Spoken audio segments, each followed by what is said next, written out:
But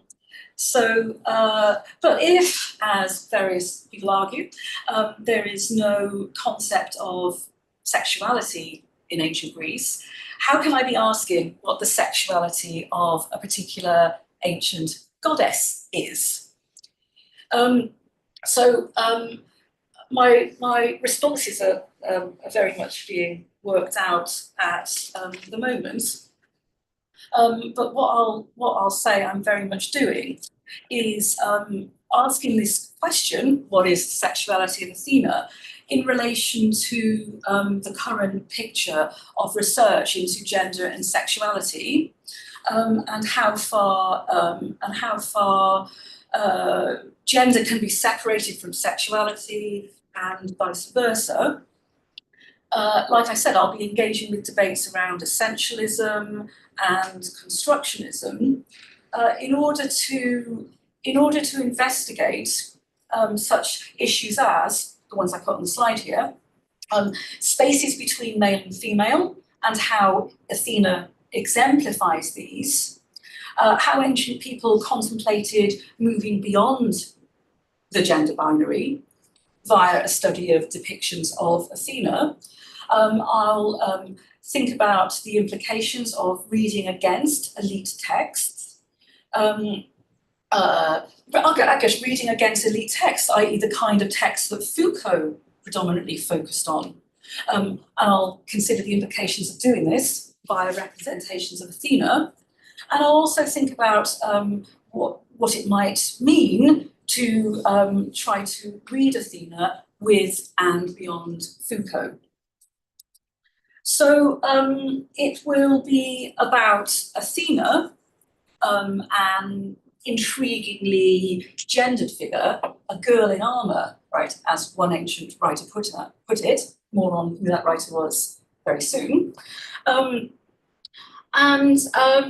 she's an interestingly gendered figure, and also an intriguing figure to explore in relation to the history of sexuality.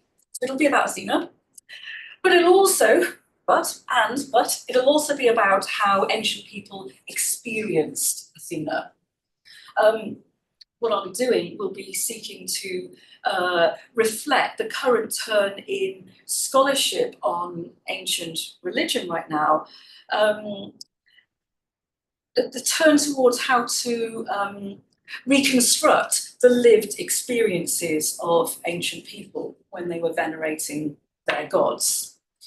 So I propose to explore then, via Athena, how ancient people received and thought about and thought beyond gendered categories, how they explored ambiguities of gender, and also how they contemplated gender norms. Now, some things now about why Athena particularly. Now, like all gods and mythological figures, she was, in this phrase that is often attributed to Marcel Detienne, but must predate him. It's that phrase, good to think with, right? So, like all gods, Athena is good to think with. She was good to think with for the ancients. And now all gods were good to think with in particular ways. And what I'm interested in is the particular ways in which this deity was good to think with. I'll be interested in what she looks like, her dress, her apparel, how masculine it is, how feminine it is, how far thinking in binary terms like this is maybe not helpful, and also in how she behaves, right? So what she looks like and what she behaves. Now, one of the books I was excited to read in the library was the one edited by Surtees and Dyer, the title of which I've temporarily forgotten. Was it Gender Diversity? Thank you. Gender Diversity in Antiquity. Yeah, it's been on loan because obviously other people are interested in it as well. So for now, right, while I'm waiting, I could have gone to one of the other libraries in Cambridge to get it, but I thought there's other things I can do. I can wait. So what I've because I haven't looked at their book for a while now. What I'm just presenting here is Cheryl Morgan's. Oh yeah, I've hyperlinked this, so if anybody wants the slides, I can send them to you later, and you can follow that hyperlink, or email me, and I can give any references. It's a summary by Cheryl Morgan of how Alison Surtees and Jennifer Dyer in their introduction think about Athena and other deities. So, as they put it, Athena is distinguishable for being asexual, for a masculine style dress, for keeping the company of males, and as they put it, not being in a sexual relationship with them. The company of males, not in a way that is sexual, as they put it. And they see her very much as a counterpart of Dionysus, a god who, as they put it, who, as they put it, keeps the company of women, but not in a sexual way. Yes, but right, Auri, etc. That was Aura. Anyway, so he keeps the company of women, not in a sexual way, as they put it, but women are all around him.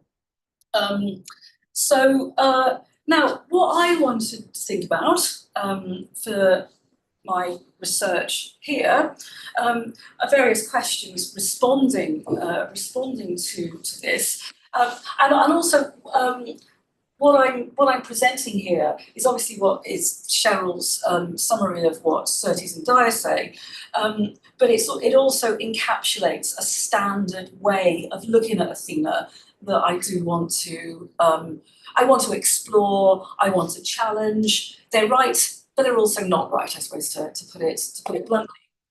I want to ask, is Athena asexual, and therefore think about what is asexuality.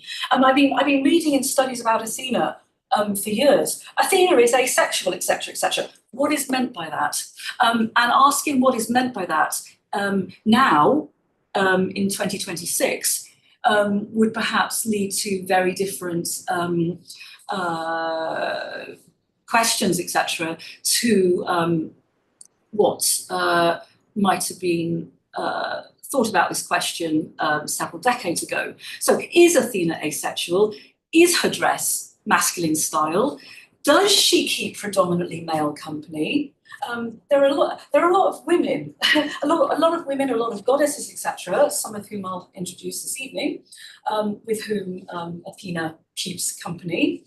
And also, is it actually the case that she is not in sexual relationships with men? Okay, so more on that soon. But in short, she isn't, and yet she is. They are. So I also very much want to think about what it means to consider all this in relation to the lived experience of those who venerated Athena. I want to ask, for example, for whom was she asexual? How did particular ancient people respond to her dress, including when they themselves dressed as Athena in moments of ritual impersonation? In such moments, as well as playing the part of the goddess, they would become the goddess. So what does it mean to become a deity when you dance the Pyrrhicae, for example, the arm dance? What does it mean to dance the Pyrrhicae as a woman? What does it mean to dance it as a man? What does it mean for a male dancer, a male worshipper of Athena, to become the goddess? So one response, right, of ancient people, one ancient response to Athena is the one quoted here on this previous slide. So it's from Lucian's. So we're talking 2nd century CE. We're talking satire. We're talking Lucian's Dialogues of the Gods. So it's Hephaestus who asks the question. He asks, what's this? What's this? A girl in armour? So what we have here is a god's response to the apparel of Athena. And basically, this god is turned on by what he sees. So he's so, let's say, the impact of an emerging goddess, dressed in armor, very much a young, presenting as a young female as well, shouting a war cry, wielding weapons, shaking those weapons. This whole sort of multi-sensual epiphany, and he is pretty impressed by what he sees, and he says something along the lines of, you know, she's got grey eyes, right? So she's glaucopic, she's got bright eyes, she's got gleaming eyes, but they go very well with her helmet. He asks Zeus to betroth Athena to him right now, and Zeus does, whilst also saying, good luck with that. So there's one response. What I want to turn to now, I want to go back in time from the 2nd century CE to Herodotus. Herodotus, 5th century, writing about events from the previous century, from the 560s BCE, where what we got here, according to Herodotus, is the response of the Athenians when, according to Herodotus, and according also to other accounts, but other accounts that seem to be very much derived from Herodotus. So what we might have here is a narrative for whom there is really only one source, maybe, right? It's one of the things I want to be investigating while here. So at some point, it's a little bit vague in Herodotus, interestingly. At some point in the 560s, a tall, striking woman named Phae was dressed up by the would-be returning tyrant, Pisistratus, and his current ally, erstwhile enemy, for the moment ally, Megacles. So these two dress this woman up. Doesn't exactly say they dressed her up as Athena. What they did was to dress her up in such a way to evoke Athena. They placed her in a chariot, according to Herodotus, and put her into a suitable pose. And then she was taken into the city, up to the Acropolis with Pisistratus. And then, is there any way of moving the names here? Slides. I think I probably can do it, but I don't want to end up like closing everything down. Yeah, perfect. Now, of course, the text will move to the other side and we'll have the same problem, but you know, so be it. Okay, thank you. Phae,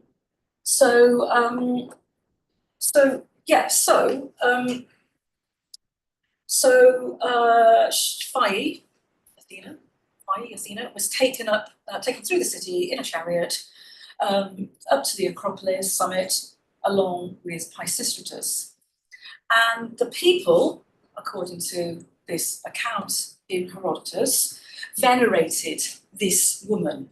Very interested, she's called here this woman. How does the translation, I will eventually be presenting my own translations, but not quite yet. Believing that the woman, it's her anthropos. So it's like, it's this female person, right? There's an interesting distancing on their part from Phae. So that woman, this woman, something like that. I'm interested, you know, what work this is doing, this way of characterizing her. So here's one response then, and it's one I want to be spending a bit of time looking into. Right, so my third example, I'm going to go back further in time. So we've done Lucian, now Herodotus. And now I want to look at a little bit of Homer. And it's to an example where no one responds, and therefore how should we? Here, Athena is alone. Okay, so we're what? The gaze of the reader is drawn by Homer to Athena, and yet Athena is alone. It's here. Oh yeah, sorry, sorry. Can I move it so it's along the top? Yeah, just back it. It doesn't work very well on the surface. Better on your. Oh, okay, I did it. Is that okay? Yep. Great. Thank you. I don't think I got too much going into the top. Although there are some vase paintings where having put this along the top might cover up, where Athena, interestingly, the being born Athena is breaking frame. And when breaking frame occurs on vase paintings, it's to indicate that something extraordinary, maybe something divine, something supernatural is taking place. So what does it mean in a scene where there are only deities? For one deity to be breaking frame, there's something strange, there's something extraordinary going on. Also, I'm not going to have time to talk about it now, but there are various representations of the birth of Athena where there's some interesting figure under the throne of Zeus. There's also things like in some versions, horses are emerging at the time when Athena is emerging. So what does that mean? Horses are being born, and there were some later sources according to which Athena was born.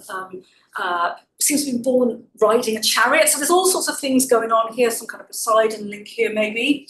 But figures under the chair, I've got quite excited about that.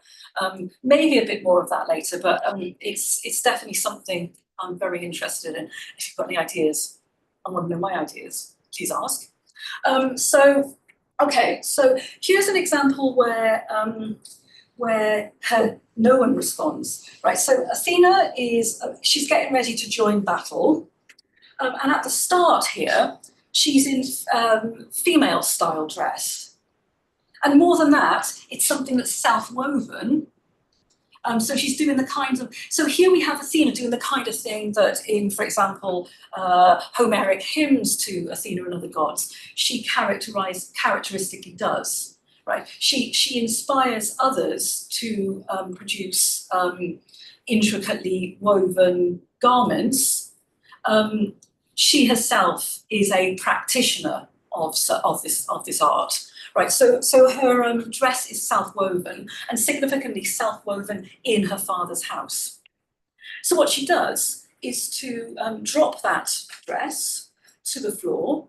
She lets it fall. So she lets fall the feminine clothing she was wearing and all that conveys. And what are we left with? Well, we're left with a moment of nakedness. And so because she lets fall the feminine item of clothing and then puts on her father, the same father in whose house she'd woven her garment, she puts on that father's war tunic and then further equips herself for battle. But there's a moment of nakedness, and that's something I want to think about.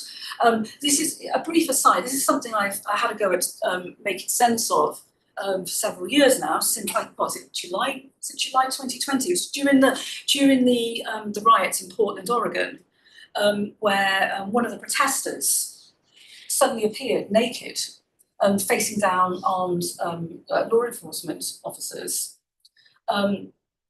wearing nothing but a head covering and a face covering. And at the time, the journalist, whose name I can't remember at the moment, but anyway, the journalist who posted about this immediately on social media described her as the naked Athena. And the response of classicists at the time was really interesting, because what classicists were saying was, they've got the wrong goddess here. Naked Aphrodite, we'll take that. You can have naked Aphrodite, but Athena the goddess who's so associated with her various layers of apparel, that's problematic. And I was reading all this thinking, no, it's not. Nakedness and Athena go very well together in antiquity, not least and this Homeric example I've given is just one such example. I'll probably give a few other examples in due course. So I want to think about what it means for Athena to be wearing masculine apparel, the self-woven apparel at that, what it means for her to be wearing a war tunic, and also what it means for there to be nakedness. If Aphrodite's nakedness can be an attribute, what can Athena's is something I want to think about. And what does that say about the relationship between Athena and Aphrodite, who we today so often see as deities who are in opposition? The reality for the ancient Greeks was, generally at least, rather more complex than that, and more on that in due course. So she's alone on the threshold of her father's house, but then when she goes to join battle, she's not going to be alone. She will be in the company of male warriors, but also a fellow goddess, a fellow warrior goddess at that, namely Hera. And sort of leading from that, I want to think about what it means to think of Athena as predominantly keeping male company, right? Again, building from what Surtees and Dyer say, and also to think about what kind of male company that is. Because the kind of company she keeps with men is often intense. Think, for example, Athena and Odysseus in the Odyssey, once Odysseus is washed up on Ithaca, where amongst other things what you get is this verbal sparring between the two of them that, as some have pointed out, is potentially erotic, sexualized even, as though they're lovers. So they have this verbal sparring before they then sit together in the shade of the olive tree, right? Something very Athena-linked, in order to plot how Odysseus can get his homeland back, etc. Defeat the suitors. We'll take the example of Athena and Heracles. There is an intensity, an extraordinary, is it extraordinary? Maybe it seems it to us. An extraordinary to us intensity between Athena and Heracles. Sometimes in a way that has connotations of, or is drawing on the iconography of weddings. When he's presumably being conveyed by chariot, he's definitely being conveyed by chariot, but when he's being conveyed by chariot, presumably for his apotheosis from earth to heaven, Athena is leading him. So it's like so he iconographically, she's the bridegroom. He's the one fire-like who's there in the chariot while he's being conveyed by Athena to Olympus. There's also various vase paintings. I want to make sense of where they're engaged in a handshake, and sometimes so I want to know what the handshake means and try to get my head around that.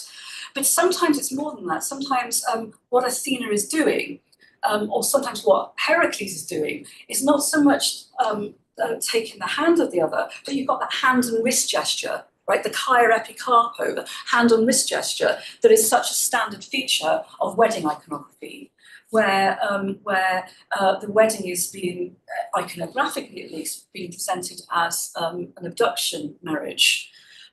Or there's one vase painting that shows the conveyance of Heracles by chariot, where there is an inscription whereby Athena is labelled the girl, the Kore, girl, daughter of Heracles. So she says girl, and what does that mean? Does that mean she's the bride here? So there's a lot going on there between Athena and Heracles. But I also want to stress that it's not sufficient to regard Athena as keeping predominantly male company. She's found in Persephone's meadow, for example, a space of desire, a multi-sensual space. In Callimachus's hymn on the bath of Pallas, she is the dear companion of a specific nymph, Chariclo, the mother of Tiresias, right? And there's the whole nakedness here, of course, because of what Tiresias saw, namely the naked bathing body of Athena. And where there's Odysseus, as mentioned just now, there's also Penelope, right, etc., etc. By naked Athena, or in Aeschylus's Eumenides, so back forward in time now to the 5th century BCE, Athena is one who very much keeps male company. When Orestes calls on her to come to his help, when he's been persecuted by the Furies, she comes in response to the call. And she sets up a law court on the Areopagus. Very interesting space is presented by Athena herself. An Amazon-linked space, for example. What Athena says, in order to explain how she will use her vote, should the Athenian jurors not be able to decide whether to acquit him or find him guilty, she says that what she will do is to use her vote to acquit him of matricide. Okay, so what she says here looks like something that encapsulates Athena as one who prefers male company. What she says is, I deliberately translated it carefully here, nobody, she says, right, more on that in a sec, nobody is the mother that gave birth to me. Referring here, Athena's birth, her own birth, from the head of Zeus. And also in one of those references to, in the Eumenides and the Oresteia more broadly, to Hesiod, referencing presumably how Athena had a mother, namely Metis, but how before that mother, when that mother was on the verge of bearing Athena, was swallowed by Zeus. Okay, so it might be suggesting that the disappeared mother, disappeared now non-mother, if that's what she is. Nobody is a mother that gave birth to me, she says, and I am content with, or I approve of, or I consent to the male in every respect. And then there's a proviso, except for undergoing marriage, right? So in the midst of all these paternal and patriarchal affiliations, there's also this characterization of Athena that makes her Amazon-like, right? Amazons who also undergo marriage. And bear in mind, she's saying this on the Areopagus, that according to her foundation myth, in Aeschylus's Eumenides, had been first established by the Amazons as a rival polis to the city of Theseus, when they were intent on when they were besieging the city. Okay, so I approve of, or consent to, whatever, the male in every respect, apart from undergoing marriage, and with every bit of my spirit. And she says, I am exceedingly of the father, right? This phrase, it can mean so many different things. It can refer to the father as in Agamemnon, whom Clytemnestra, Orestes' mother, had killed and is now on trial for. It could refer to her own specific father, Zeus. It could refer to the father as in patriarchy per se. It's absolutely beautiful here.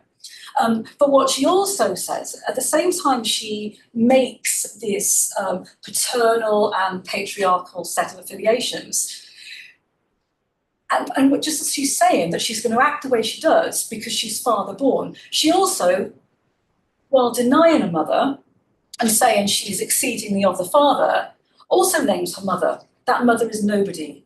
The mother, Meta, God, Utis, right?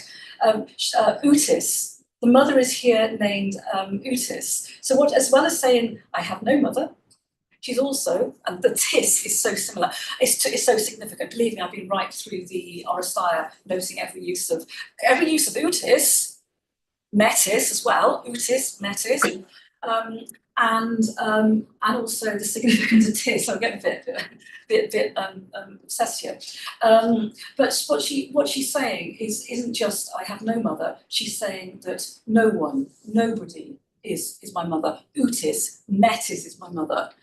So she's named a mother just when she is denying that she has a mother. It's that use of naming and non-naming that Odysseus, her protege, also uses in the cave of Polyphemus, where he gives himself a name that is the name of Utis or Metis.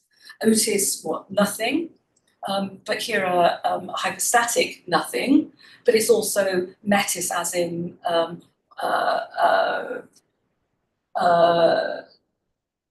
nobody again, but also what comes clever, cunning, cunning intelligence, etc. Worthy both of Odysseus, worthy very much also of Athena, who amongst whose epithets is Polymetis, right? Metis in many ways, cunning in many ways. In the Orphic hymn to Athena, she's actually called Metis, so not Polymetis even, but just Metis, meaning what? She is her own mother. Just as Pallas, she is her own father or sister. Anyway, she is who she kills. She is who she springs from. She is her own mother. She bears herself. So maybe it's irrelevant whether she has a mother or a father because she bears herself. She says one thing, and in the very act of saying that, she says something that, in a Heraclitean way, she says two opposite things at the same time. So she's someone who in the Eumenides keeps male company, but who, in the very act of stressing that she's male orientated, names a mother. And also male focused, though the Eumenides is, the last however many, right, I was going to count it, I've just written X, the last however many hundred lines of the Eumenides see her in a female-only space. So after his acquittal, interestingly, I was going to say Odysseus, Orestes goes off, he's not there any longer. At some point, Apollo seems to just stop being there as well. So what we're left with is a female-only space where you've got the Erinyes, the Furies, and Athena. And what you've got here is Athena seeking to persuade, stroke force the Furies to come over to her way of thinking and stop seeking the destruction not only of Orestes but also of the Athenians who had acquitted him. But she doesn't just do that; she also echoes their language. And she does that in a space, a legal and cultic space that was where the Amazons once dwelt. And I've traced in particular various uses of utis. Through the Oresteia, there are a few in choral odes in the first two works of that trilogy. They start taking on a whole new significance, or realizing that early potential, that early gnomic potential in the Eumenides. It reaches some kind of climax where Athena names herself in relation to Utis, but also the Areopagus is described by Athena as something that is like nothing else, like nowhere else, a space of nothingness, a space that is Utis. with all those evocations of metis and feminine space. So she does that. She echoes their language in the space that she has created, where in a place where the Amazons once dwelt. And then what she goes on to do in the end of the Eumenides is to rework cultic space in order to accommodate the Furies near in the vicinity of her own sanctuary. So, right, so here we have an example then where she keeps male company, or does she? Right, there's something intriguingly matriarchal at the end of this work that has begun very much, that seems to be very much not only celebrating patriarchy, but perhaps enabling the establishment of patriarchy. What I want to think about now is where two worlds come together. Worlds of, I don't know, crudely speaking, male worlds and female worlds. What I want to think about is a poem, Sappho 1, that has particular resonance for the chapter I'm writing, that's for a handbook that's, amongst other things, exploring the spaces between and beyond the gender binary. Okay, so Sappho 1. There's no Athena here, or is there? Because the evocation that Sappho, the poet, makes of Aphrodite, as others have pointed out, evokes, the evocation suggests the Iliad, where Diomedes, one of the favourites of Athena, calls on Athena, right? Very much echoing what Orestes does in the Oresteia. And as in the Oresteia, and as in the Iliad, Athena comes in response to the call. She's being bound to, I suppose. She cannot not. So the evocation suggests Diomedes calling on, and then the arrival of Athena.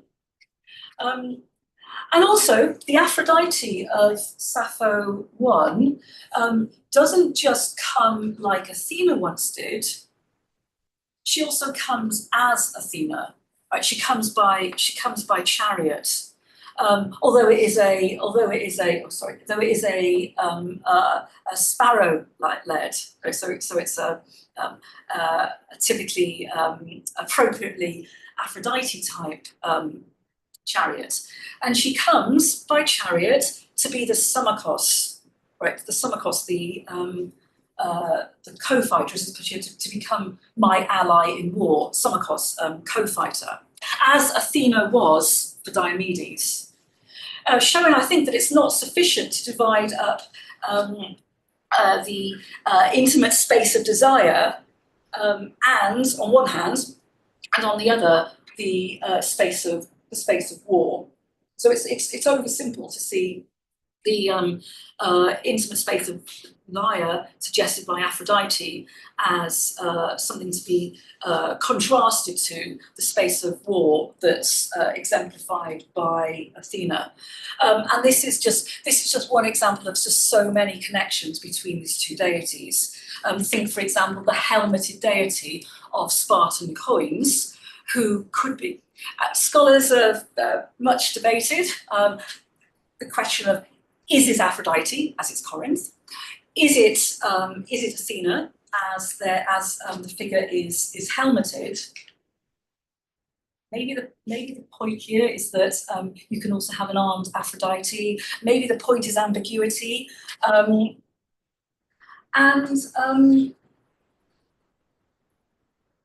What I want to do is now end. So that, because it was getting, I'm not quite sure what time we said, but in case you were starting to the one, I thought I'd say end, so you can be reassured. What I want to do, indeed, is to end with to sort of develop some of these points further. I want to end with the Homeric hymn to that particular goddess, namely Aphrodite. Aphrodite, a figure whose power to make others fall in love, covers all living entities and all creatures, apart from three goddesses. One's Artemis, one's Hestia, the other is Athena. And yet these goddesses, these are goddesses who are being evoked well, they have their own mini hymns, but they're being evoked in the context of a hymn to Aphrodite. And they're very much envisaged in the space of that goddess. So in the case of Athena, on whom obviously I'm most interested here, Athena's desires define how she behaves, how she does battle, and also how she inspires the making of intricate objects, including by young women in the home, the kind of young woman that she is in that Homeric passage we looked at a little earlier. So the kind of woman then Athena is in the Iliad when she isn't doing battle. So I'm going to end then with this particular Athena, one who's found in spaces that are male and female. So I want to end where Athena is in the space of tar aphrodisia. Sorry, I'm smiling because I've just been thinking about tar aphrodisia as it's written about by Foucault, and I don't think I haven't processed it sufficiently just yet in order to share that with you. But in the space of tar aphrodisia, the things to do with Aphrodite, or, well, what we have here is the best approximation here in ancient Greek to our term sexuality, tar aphrodisia, the things to do with Aphrodite or sexuality. So to return to the question, does Athena have a sexuality? What is the sexuality of Athena? Also, does Athena have a sexuality? What I would say, pulling together various threads here of this talk, it's intense.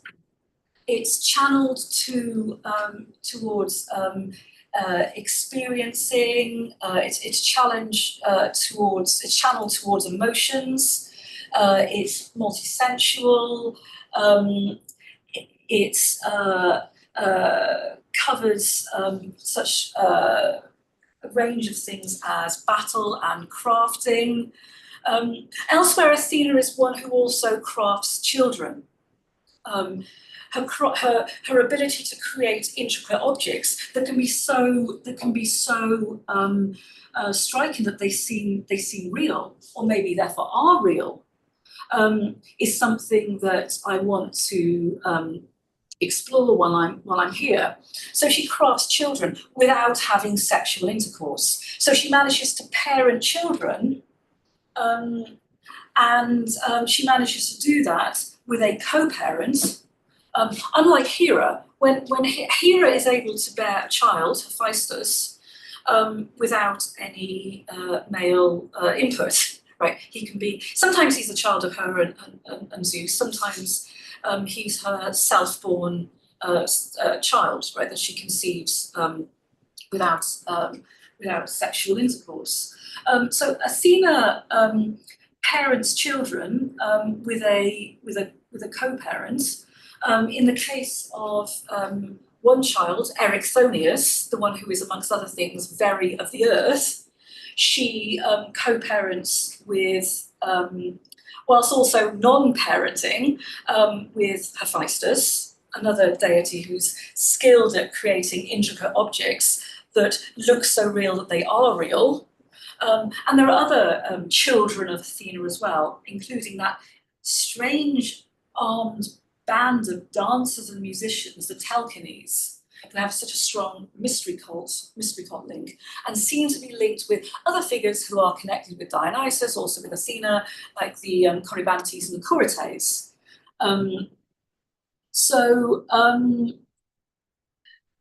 So she very much crafts children then.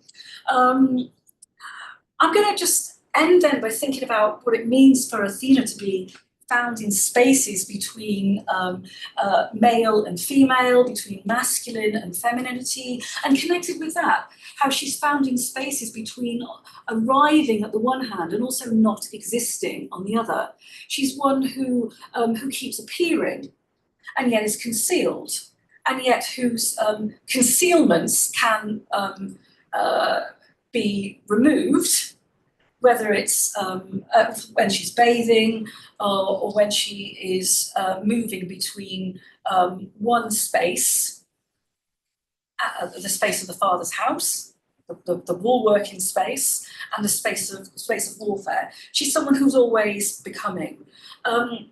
Athena, I'd say, she should be someone who falls outside the whole project of Foucault,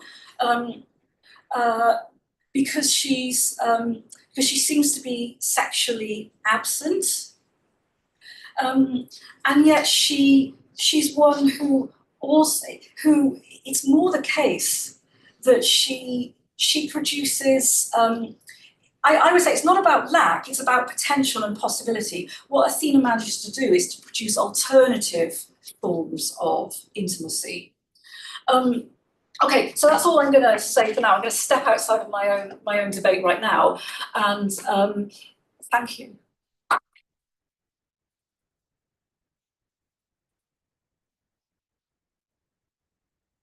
Thank you very much indeed for that, Susan. So the questions in the room or online. If you're online, why don't you either type your question in the chat or put your hand up, and we'll see if we can hear you. So I'm not guaranteeing that we will all be able to do that. So any questions either in the room or online? Yes, okay, let's go with Cecily. Thank you, this was really interesting. I was wondering why you're focusing on Foucault, what kind of new stuff you're hoping to bring out of him, because I was thinking since that time we've had so much queer and specifically trans scholarship. Are we not already beyond Foucault? So I'm really interested in this kind of return. And also, what I'm interested in doing is returning to Foucault at a time when others are returning to Foucault. It seems to be moving into a new Foucauldian moment. And a lot of it seems to be going directly back to Foucault rather than all the stuff in the wake of Foucault. The work done, for example, by people like Frans Zeitlin and David Halperin, etc. So I want to think about whether it's timely to go back to Foucault. I started off thinking that Foucault was somebody I could, kind of get out the way very quickly. As an example of how scholarship on and thinking about sexuality could be embraced in 1990, of course, by classicists. Then I got increasingly. I started to become increasingly intrigued by Foucault, including because of the way in which Foucault focuses on sexual behaviour. And also, I wanted to get my head around the debate, because one of the things I would rehearse time and again when teaching ancient gender and sexuality was how far what you have is this really intriguing divide that we see, I guess, starting in the 1990s, between scholars like David Halperin and Jack Winkler, who were very much interested in ancient sexuality and were very much building on his arguments and embracing them, in contrast to feminist scholars who were very, bothered to say the least, by how Foucault overlooks or is uninterested in women. So is Foucauldian scholarship just another way to marginalise women? One thing that struck me is that, Foucault is, of course, what he is interested in is the male subject. And he's very open about that. He didn't presume to go beyond his own lived experiences and talk about women's experience and talk about the experiences of marginalised people, and experiences of gods even, I suppose.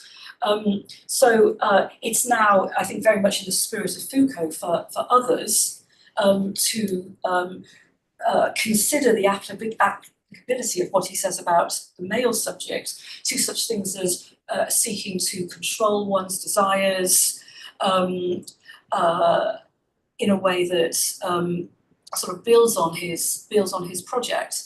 I was struck. I thought I'd be able to say quite quickly that there's no Athena in Foucault, and also nothing about virginity. That, as various scholars have said, there is some on virginity, because of his focus on sexual behaviour, which precludes a focus on virginity.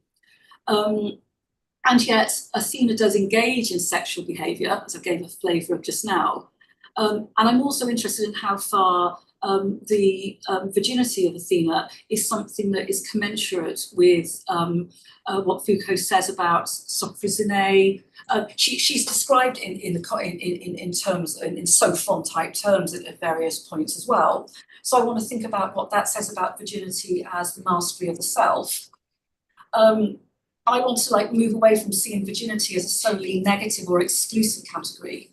I would say it's not something that removes her from sexual relations. So I want to consider how far my project is something that can be framed in relation to Foucault. But what I'm predominantly interested in doing is being part of this project that is thinking about ancient gender and sexuality at a time when there have been so many developments in the field. It's now, I think, a really good moment to look back and think about where we've got to, and also to look ahead as to where we might go next. So I'm very willing to rehearse Foucault and then potentially say, maybe it's time to draw a line under this. Let's think about how we can move on from this, but not without going through the debates and working out where I would position myself in them. Let's go to Julia and then Anna.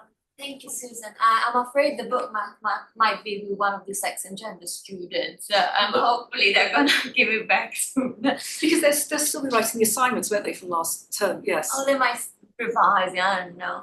Anyway, I was just wondering how far. There are two aspects of Athena, right? One is the she being a girl, a Parthenos, and one is she being a goddess. Yeah.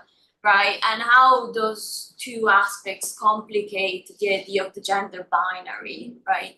Because obviously, as you were saying, being a Parthenos is kind of being, well, it's often called a liminal space, but also she's a goddess.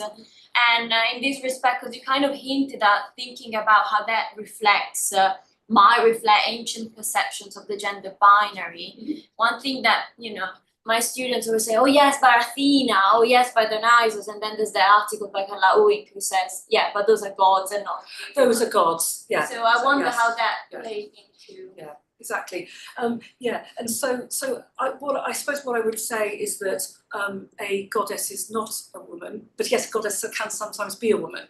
And so it's always all about looking at each specific example and thinking about the work that's being done there. What it means, for example, for Lucian Hephaestus to exclaim, "What's this? A girl in armour?" It's also about how far gods are good to think with, how they have traits that are as anthropomorphic and anthropopathic figures.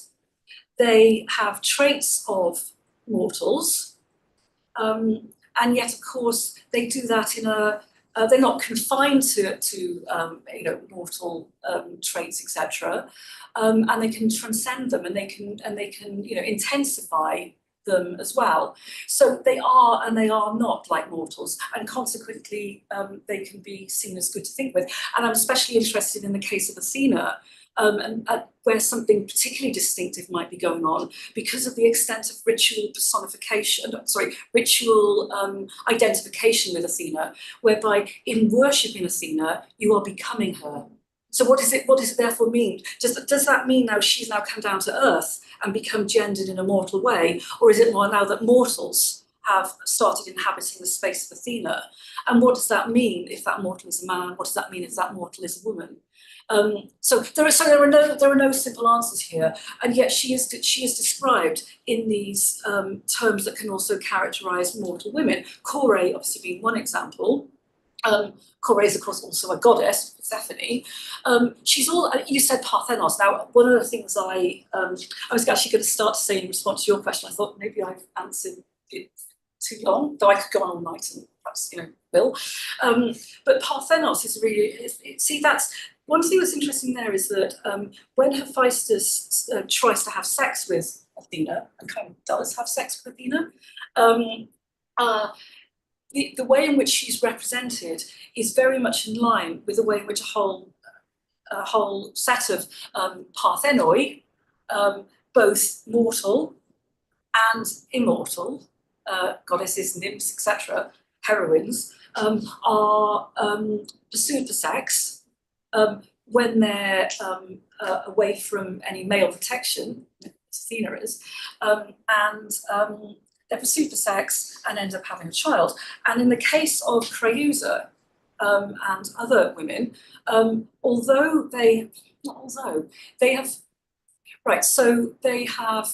they're not married, that might be the crucial thing. They've engaged in sexual behaviour and they have had a child.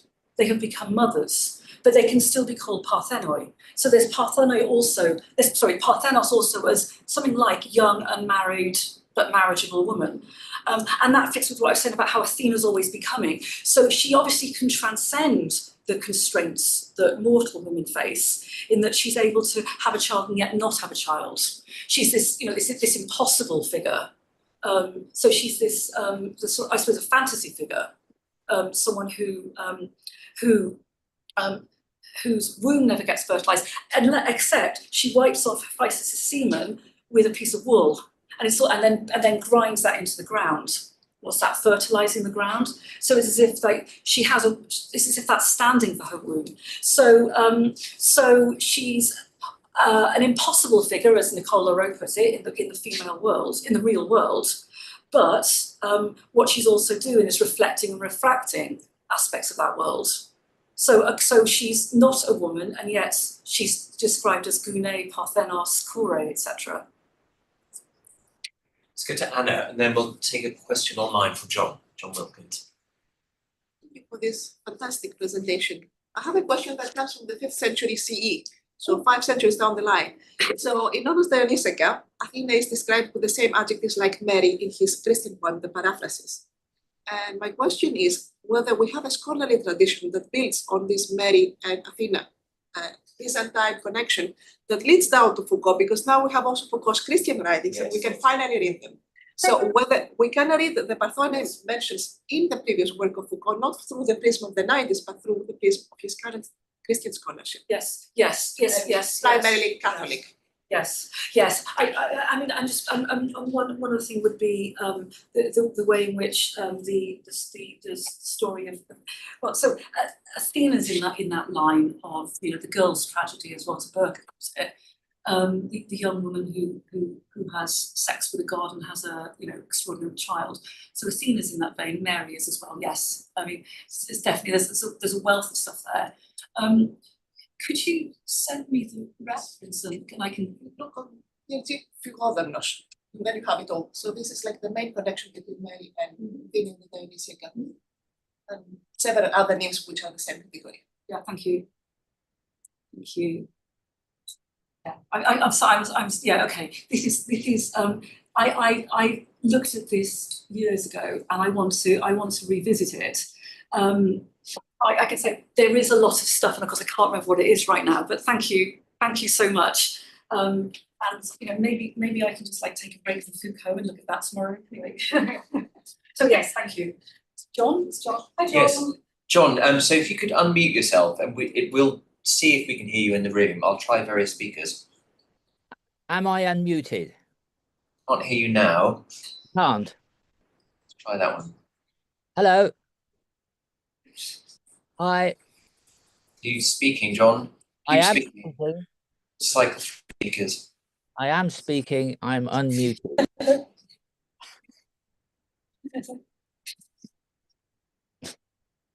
act out your question. It's got to be in the chat, hasn't it? Yeah, Yeah, John, you might have put it in yes. the chat, sorry. Okay, I'll put it in the chat. Go ahead. We can hear you now, John. Can you? Ah, a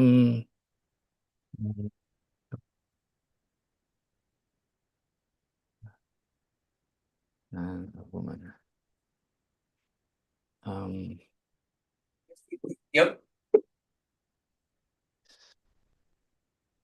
Yeah, John. Hello, can you hear me? Yeah.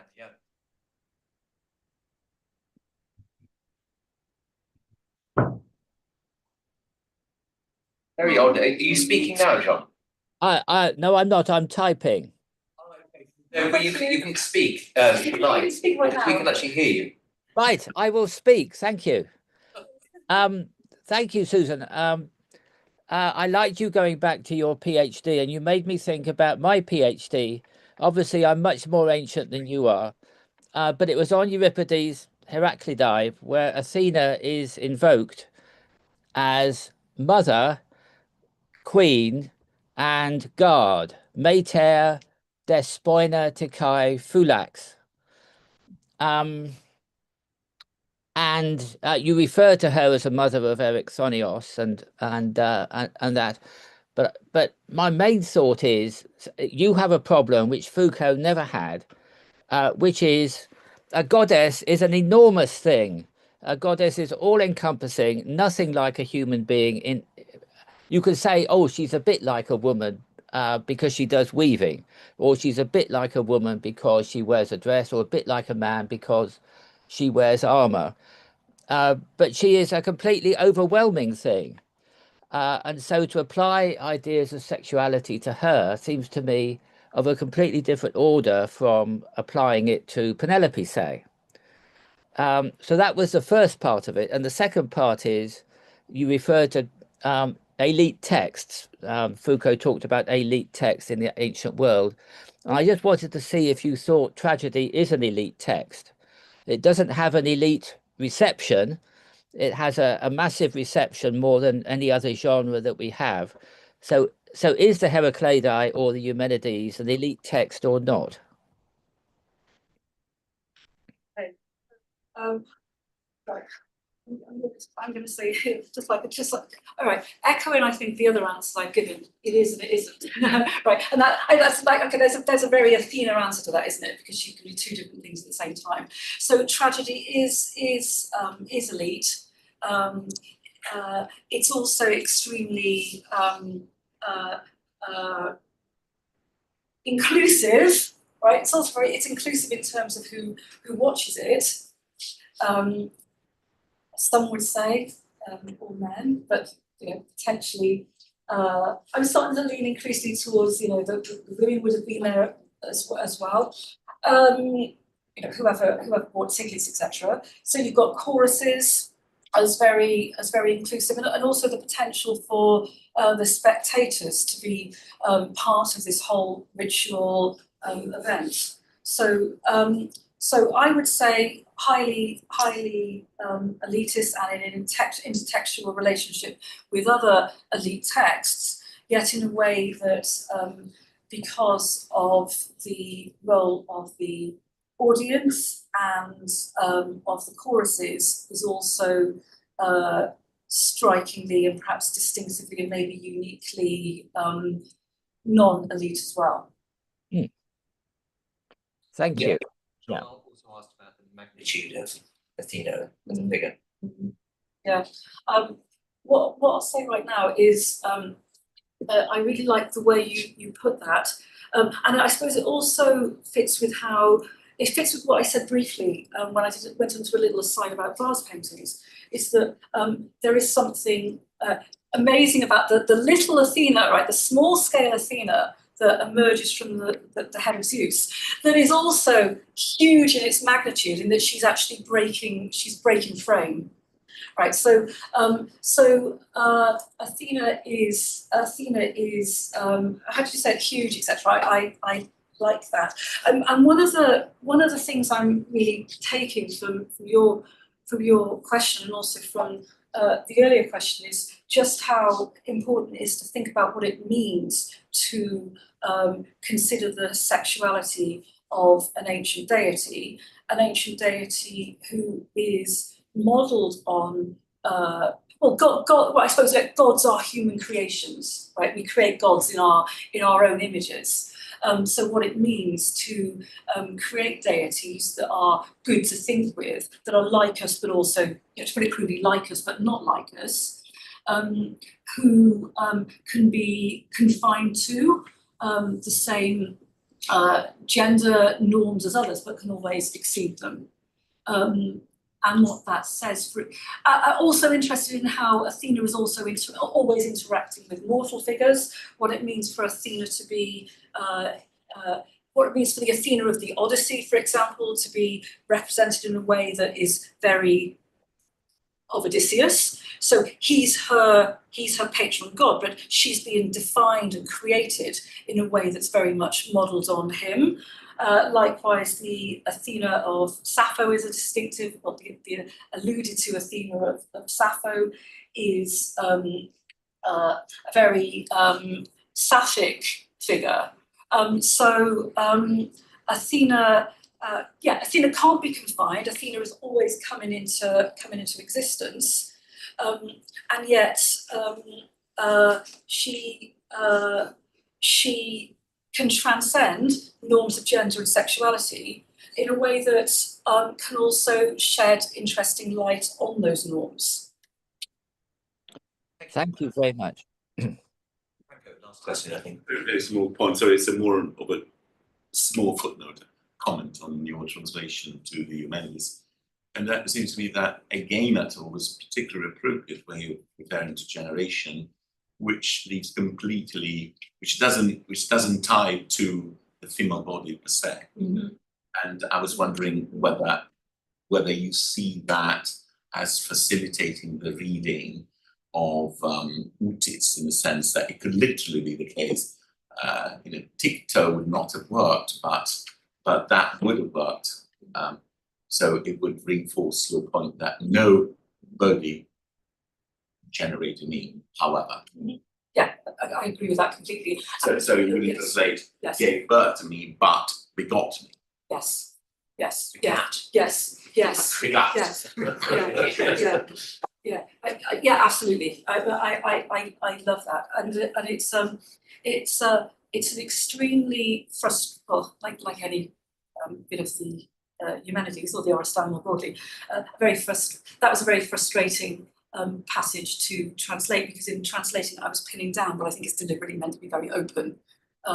I tried to give a flavour of that, and cunningly started my translation with the word nobody, so it looks like the start of my sentence, so it's a capital N. I thought you wanted to spell it nobody. Yeah, I know, but I wanted that to be my reveal, you see. Right. Yeah, sorry, yes, yeah. Right, I think at this point we should probably let Susan go to the pub. Okay, thank you. But not before thanking her warmly and richly. Thank you.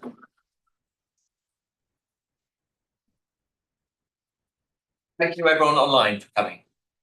Thank you.